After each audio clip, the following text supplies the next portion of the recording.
ఎన్నిసార్లు హెచ్చరించినా మాట వినని తమ్ముళ్లపై కొరడా జులిపించాలని తెలుగుదేశం అధినేత చంద్రబాబు భావిస్తున్నారు.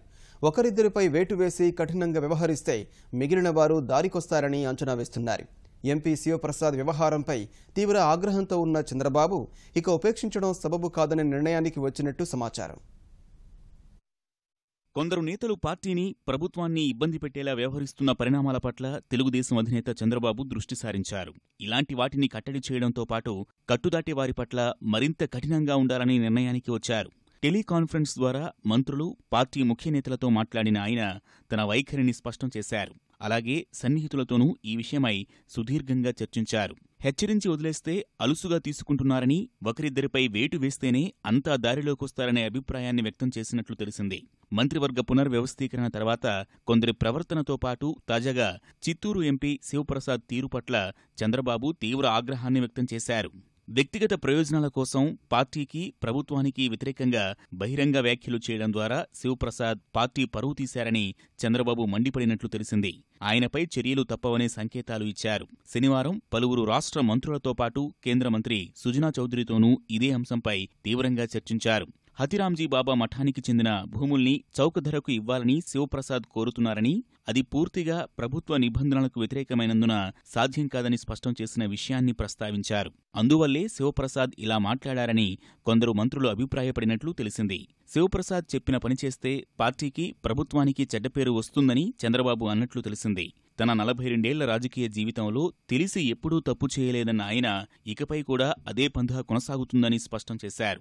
ఎవరి ఒత్తిళ్లకు తలొగ్గనని తేల్చి చెప్పినట్లు తెలిసింది. వివాదాస్పద భూముల విషయంలో అనుకూలంగా వ్యవహరించలేదనే అక్కస్సుతో పార్టీకి, ప్రభుత్వానికి చెడ్డపేరు తెచ్చేలా శివప్రసాద్ బహిరంగ వ్యాఖ్యలు చేయడం ఎంతమాత్రం ఉపేక్షించరాదని అన్నట్లు సమాచారం. గత 6 నెలలుగా పార్టీ కార్యక్రమాల్లో గానీ, సమావేశాల్లో కానీ శివప్రసాద్ పాల్గొనటం లేదని గుర్తు చేశారు. ఏదైనా జరిగినప్పుడు తప్పని హెచ్చరించి వదిలేస్తుంటే కొందరు అలుసుగా తీసుకుంటున్నారని, ఇకపై చర్యలు తప్పదని అన్నట్లు తెలిసింది. పార్టీ నాయకుల్లో ఎవరికైనా భిన్నాభిప్రాయాలు, సమస్యలు సహజమని, అలాంటివన్నీ పార్టీ వేదికపైన లేదా నేరుగా అధిష్టానానికి చెప్పకుండా బహిరంగంగా మాట్లాడటం ఒకరిని చూసి మరొకరు అలవాటు చేసుకుంటున్నారని చంద్రబాబు ఆగ్రహాన్ని వ్యక్తం చేసినట్లు సమాచారం. ఒకరిద్దరిపైనైనా తక్షణ చర్యలు తీసుకుంటేనే తప్ప ఈ విధానం మారదన్నారు. శివప్రసాద్ వ్యవహారాన్ని ఏం చేద్దామని మంత్రుల అభిప్రాయం అడిగినట్లు తెలిసింది. చర్య తీసుకోవడమే సబబని కొందరు అభిప్రాయపడగా, అలాంటి వ్యాఖ్యలు ఎందుకు చేశారో ఓసారి శివప్రసాద్తో మాట్లాడిన తర్వాత చర్యలు తీసుకుందామని కేంద్ర మంత్రి సుజనా చౌదరి సూచించినట్లు తెలిసింది. అందరి అభిప్రాయాలను పరిగణలోకి తీసుకుంటానన్న చంద్రబాబు మిగిలిన వారితోనూ మాట్లాడి 1-2 రోజుల్లో నిర్ణయం ప్రకటిస్తానని అన్నట్లు సమాచారం.